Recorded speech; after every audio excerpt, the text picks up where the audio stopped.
God moves outside of ourselves. And that's where we need that prophetic gift and that prophetic anointing to tap into what he is saying, which is usually way better than what we could ever hope, think, or imagine. And so that's where we need to start to really tune into God's voice, not our voice, of what he is saying to our life, and hope in that.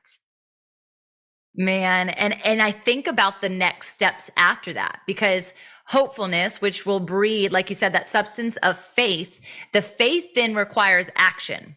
Yeah. And so there's the action piece, is the obedience. It's also connected to surrender, of like being like, Lord, I don't know how I'm supposed to leave my kids and have my husband take care of a home that I've always been a part of, to go sit in Florida next to a pool.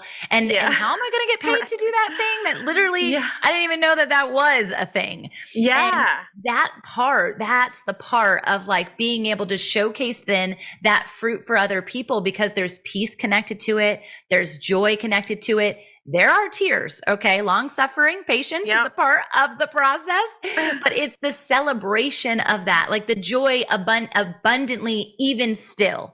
And so while I still feel like, even with this geyser going off that I mentioned, I'm still uncharted territory. I'm still like, well, am I supposed to plant myself here next to this geyser? Is this going to go away? I don't know how this is supposed to look in the natural. And it's the day by day, the willingness day by day to go forth and wait on the Lord and not go ahead of the Lord. And I have been wildly guilty of that. Like, I can hope my way into perfectionism. I can hope my way into striving. I can hope my way into building the Barbie dream house. I literally could do it. And I know you girls wouldn't put it past me. Like, yes, she can't. And yet it would be outside of God's will.